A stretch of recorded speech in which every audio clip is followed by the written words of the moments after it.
ढाका का Jamuna guest house पिछले 120 घंटे से पाकिस्तान, चीन और अमेरिका की नजर इसी पर टिकी हुई है। पिछले 72 घंटे से इस गेस्ट हाउस में बैठकें चल रही हैं, क्योंकि तख्ता पलट कभी भी हो सकता है। एक बैठक खत्म नहीं होती, उससे पहले दूसरी बैठक शुरू हो जाती है।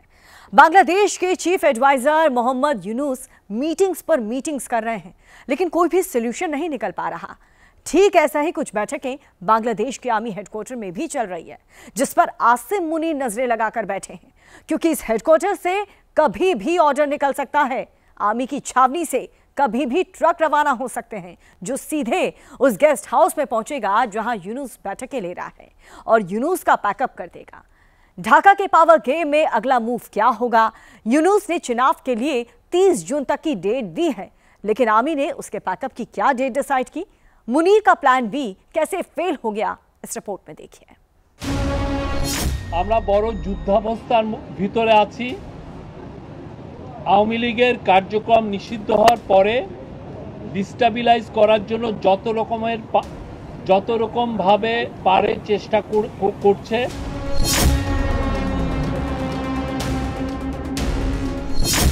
ভারতীয় আধিপত্যবাদ আমাদের এই পরিবর্তনকে একেবারে স্বীকার করতে চায় না, পারলে আমাদেরকে একদিনে ধ্বংস করে দিতে চায়, এবং সেই জন্য যা যা করবার দরকার সব তারা করছে। এই ছিল তার কথা।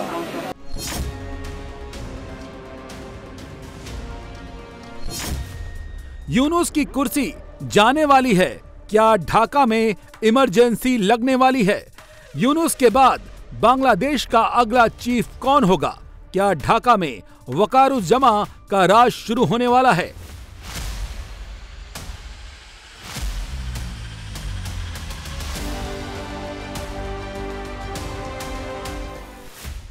ढाका में पॉलिटिकल सिचुएशन पैनिक है।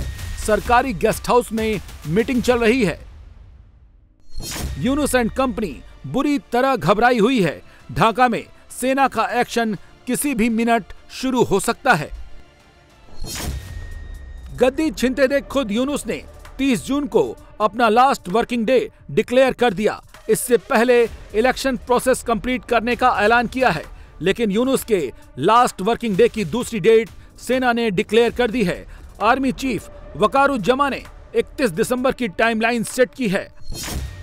आर्मी चीफ का मैसेज क्लियर है, 31 दिसंबर तक चुनाव कराओ, 1 जनवरी को यूनुस अमेरिका वापस लौट जाओ।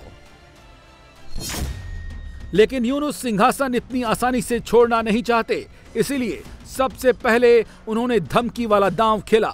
अपने चहेते नाहिद इस्लाम के जरिए पूरी कट्टरपंथी जमात को मैसेज भिजवा दिया। The question about Mohammed Yunus resigning was a complete drama. He had no intention of resigning at all, and in fact he never said himself that he would resign. It was just after a meeting that Naheed Islam went to meet him and then came out and said that Mohammed Yunus is thinking of resigning. It was just a drama meant to divert the attention away from what the army chief and all the army officers together had said to him. Resign की धमकी से न सेना डरी न ही खालिदा जिया। यूनुस का इस्तीफे वाला दांव फेल हो गया। चुनाव की डिमांड को लेकर यूनुस के खिलाफ लोग सड़कों पर उतर आए।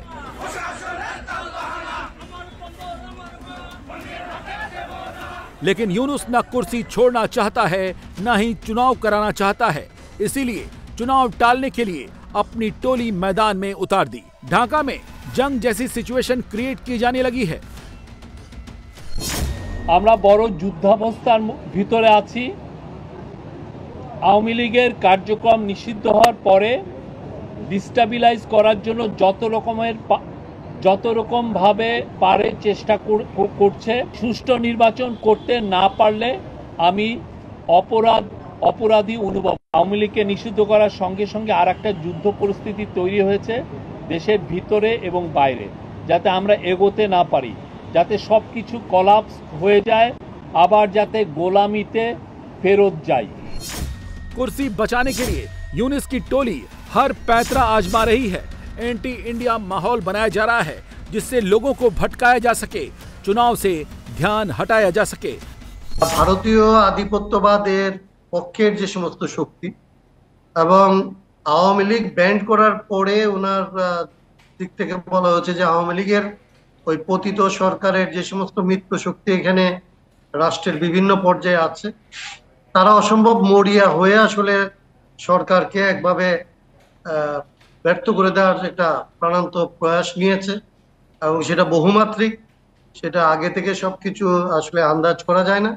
তো সেরকম একটা পরিস্থিতিতে ওনার কাছে মনে হয়েছে যে যাদের কাছ থেকে যতটা সহায়তা তিনি আশা করেছেন, রাজনৈতিক দলগুলিও সেইভাবে তার পক্ষে আগে আসে নাই, এইসব থেকে তিনি একভাবে হতাশ বোধ করেছেন। यूनुस का चहेता नाहिद इस्लाम, कट्टरपंथी जमाते इस्लामी का शफीकुर रहमान यूनुस को बचाने की पूरी कोशिश कर रहे हैं, लेकिन अब यूनुस का गेम ओवर हो चुका है। उसका हर पैंतरा फेल हो चुका है। सूत्रों का कहना है कि बांग्लादेश की आर्मी जून तक चुनाव के फैसले से खुश नहीं है, इसीलिए कभी भी ढाका में सेना एक्शन मोड में आ सकती है, कभी भी कमान अपने हाथ में ले सकती है।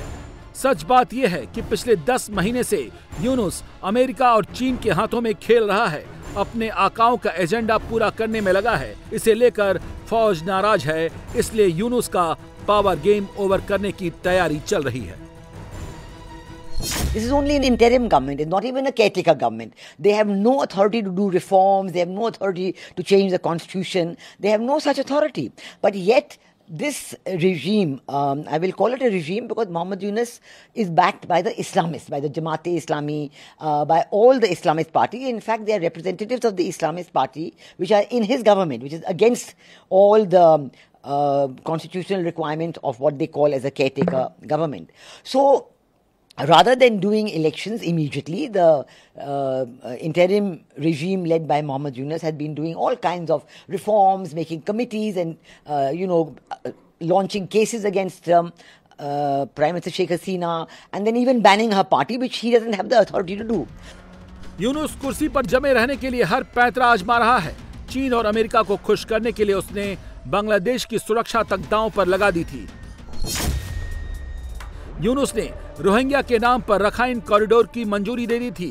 इसके जरिए यूनुस एक तीर से 2 निशाना साधना चाहता था। रखाइन कॉरिडोर के जरिए वो अमेरिका को खुश करना चाहता था, दूसरी ओर चीन को भी बिजनेस का रूट देना चाहता था। फौज ने यूनुस की ये साजिश नाकाम कर दी, उल्टे यूनुस को ही बांग्लादेश से निकलने का रूट दिखा दिया। फौज के अफसरों ने कॉम्बैट यूनिफॉर्म में मीटिंग कर यूनुस को अपने तेवर भी दिखा दिए। बांग्लादेश के आर्मी चीफ ने ढाका कंटोनमेंट के अंदर बांग्लादेश के अंदर पॉलिटिकल स्टेबिलिटी लाने की बात की है, और उसने ये कहा कि सिर्फ और सिर्फ इलेक्टेड गवर्नमेंट ये स्टेबिलिटी लेके आ सकती है, ये अनइलेक्टेड गवर्नमेंट नहीं लेके आ सकती, और ये अनइलेक्टेड डिसीजन मेकर्स नहीं कर सकते। और ये तकरीबन 30 मिनट की उन्होंने स्पीच की, जिसके बाद सवालों जवाब हुए और ये मैसेज दिया गया है पूरी की पूरी बांग्लादेश की फौज को, और वो यूनिफॉर्म पहन के बैठे हुए थे। दे वर वेयरिंग यूनिफॉर्म, याद रखें इस चीज को। और सवालों जवाब हुए, और सुनने में ये भी आया कि जो यूएन मिशंस के लोग थे उन्होंने भी ज्वाइन किया वर्चुअली, और वो कॉम्बैट यूनिफॉर्म में थे। अ combat uniform means show off unity and resolve.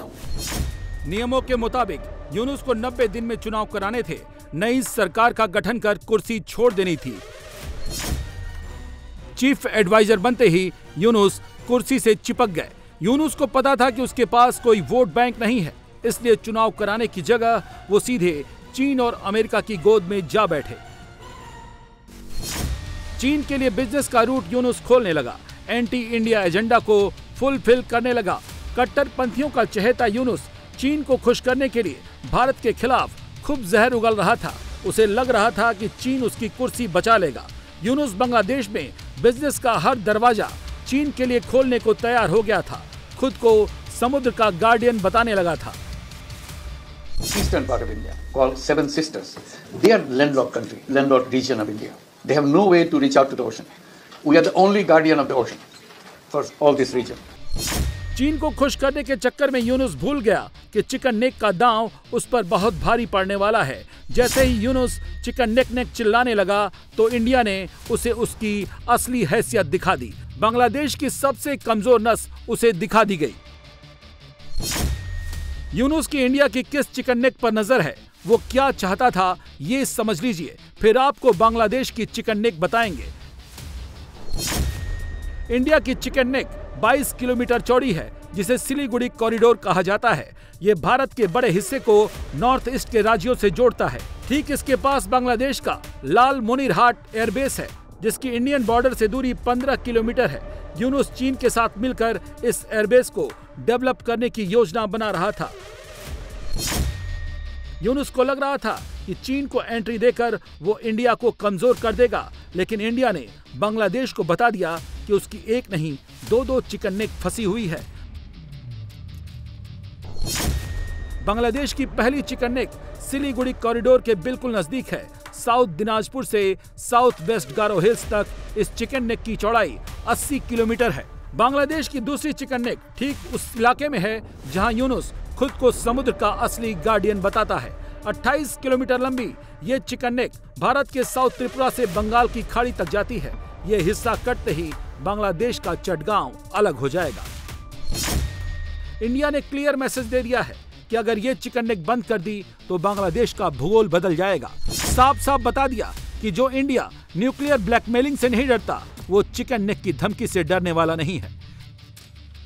ऐसा है कि बहुत समय हम ऐसा ही स्टेटमेंट सुनने के लिए आते हैं अक्रॉस द बॉर्डर से कि India is very very vulnerable because India north east is connect to India with a chicken neck, and ये डिस्कोर्स आते ही रहता है। लेकिन बहुत लोगों का ये नॉलेज में नहीं है, जैसे इंडिया का चिकन नेक है, बांग्लादेश का भी 2-2 चिकन नेक है। एक चिकन नेक बांग्लादेश को रंगपुर से कनेक्ट करता है, जो बांग्लादेश का बहुत ज्यादा इंडस्ट्रियलाइज एरिया है। सेकेंड चिकन नेक उनको कनेक्ट करता है through Chittagong port, which is the nerve centre of their economy. अगर इंडिया का पास India is trouble by 1 chicken neck, then Bangladesh has 2 chicken necks. So इसीलिए हमें चिकन नेक का बात करना भी नहीं चाहिए। That's the geography, let it be exist as it is. और जैसे न्यूक्लियर का साथ ब्लैकमेल नहीं होते हैं, मेरा लगता है कि चिकन नेक का साथ भी ब्लैकमेल नहीं होते हैं।